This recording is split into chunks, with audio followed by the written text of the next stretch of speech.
இன்றைக்கி ஆஸ்திரேலியாவில் மிக கொடூரமான ஒரு தாக்குதல் நடந்திருக்கு. இந்த தாக்குதலை செய்தது 2 தீவிரவாதிகள் மற்றும் இந்த தாக்குதல் ஒரு தீவிரவாத தாக்குதல் தான் அப்படின்னு ஆஸ்திரேலியாவோட கவர்மெண்ட் அறிவிச்சிருக்கு.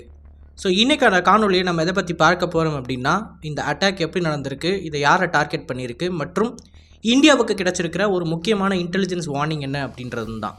நான் உங்கள் ஆகாஷ், தமிழ் பொக்கிஷம் வழங்கும் டிபி டிஃபென்ஸ். ஆஸ்திரேலியாவில் பாண்டி பீச்சில் இன்றைக்கி ஜியூஸ் எல்லோரும் ஒன்றா சேர்ந்து அவங்களோட ஒரு செலிப்ரேஷன் ஒன்று நடத்தியிருக்காங்க. டிசம்பர் 14ஆம் தேதியிலிருந்து இந்த குறிப்பிட்ட செலிப்ரேஷன் அப்படின்றது நடக்கும். உலகம் முழுக்க இருக்கக்கூடிய எல்லா ஜியூஸுமே இந்த செலிப்ரேஷனில் ஈடுபடுவாங்க. நமக்கு தீபாவளி, பொங்கல் அந்த மாதிரி வச்சுக்கலாம். இப்போது இந்த செலிப்ரேஷன்ன்றது பாண்டி பீச்சில் நடந்துக்கிட்டு இருந்த தருணத்தில் 2 தீவிரவாதிகள் துப்பாக்கிகளை வச்சுக்கிட்டு க்ரௌடை நோக்கி சுடுறாங்க. அந்த தாக்குதலில் இப்போதைக்கு 12 பேர் இறந்திருக்காங்க அப்படின்றது சொல்லப்படுது.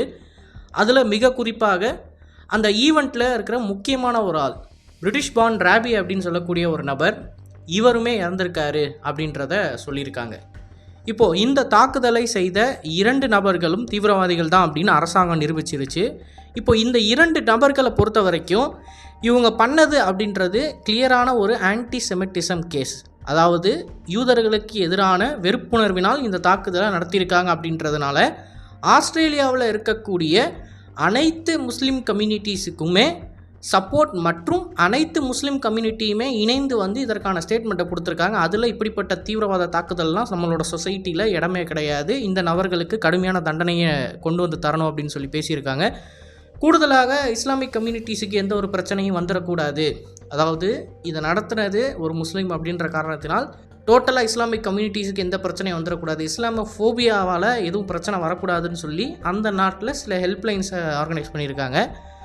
ஸோ ஏற்கனவே இதை பற்றி நெதன்யாஹூ அவர்கள் 4 மாதத்துக்கு முன்னாடி ஆஸ்திரேலியன் பிரைம் மினிஸ்டருக்கு பேசினதாகவும், அதில் அவரோட ஒரு சில பாலிசிஸ்ன்றது ஆன்டிசெமிட்டிசமை வளர்க்குற மாதிரி இருக்குது, இதனால் பிரச்சனை வரும்னு சொன்னதாகவும் ஒரு சில விஷயங்களை நீங்கள் சமூக வலைதளங்களில் பார்க்க முடியும். இதை பற்றி நேரடியாகவே நெதன்யாஹூ அவர்கள் பேசியிருக்காரு. இது ஒரு பாலிசினால் நடந்த விஷயமா, இல்லை இது காசா போர்னால் வந்த ஒரு வெறுப்புணர்ச்சி, அதிலிருந்து வந்த ஒரு அட்டாக்கா அப்படின்றத பற்றி பேசுகிறதுக்கு முன்னாடி இதனால் ஒட்டுமொத்தமாக ஆஸ்திரேலியாவுக்கு ஒரு மிகப்பெரிய அசிங்கம் அப்படின்றத தான் நம்ம பார்க்கணும். ஏன்னா இது வரைக்கும் ஆஸ்திரேலியாவில் இப்படிப்பட்ட மிகப்பெரிய லெவலில் தீவிரவாத தாக்குதல்ன்றது நடந்தது கிடையாது. செமிட்டிசம் கிரைம்ஸ்ன்றது ஆஸ்திரேலியாவில் கம்மி, இதர ஐரோப்பிய ஒன்றியம், அமெரிக்கா ஆர் யூகேவை கம்பேர் பண்ணுறப்ப.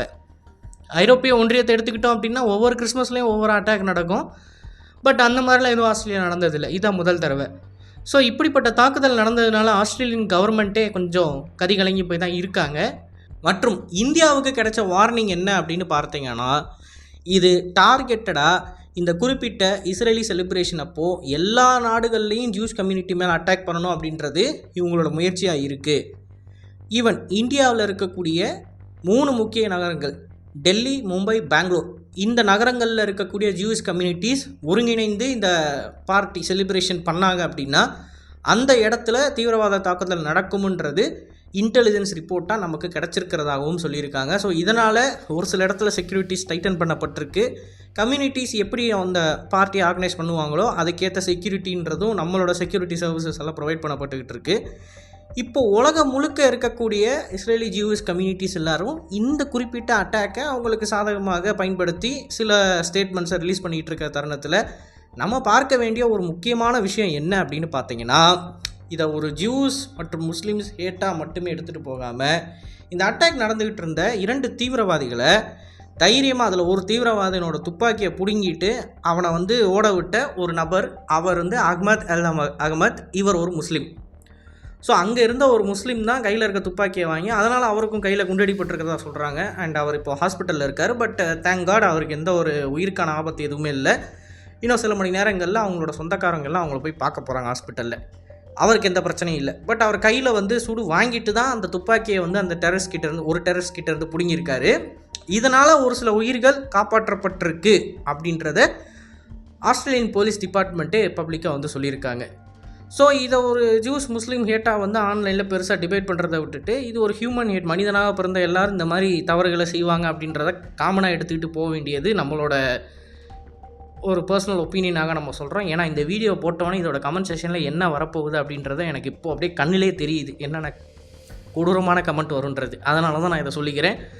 ஸோ இந்த குறிப்பிட்ட விஷயம் எப்படி போகுது அப்படின்றத நம்ம பொறுத்திருந்து பார்ப்போம். மற்றும் பிஎம் நேதன்யாஹூ அவர்கள் ஆஸ்திரேலியன் கவர்மெண்ட் மற்றும் ஆஸ்திரேலியன் பிரைம் மினிஸ்டருக்கு என்ன வார்னிங் கொடுத்தாரு, எந்தெந்த பாலிசி சேஞ்சஸ் வந்து ஆன்டிசெமிட்டிசமை கொண்டு வரும்னு அவர் எப்படி சொல்கிறாருன்றதை அடுத்த காணொலியில் நம்ம பார்க்கலாம்.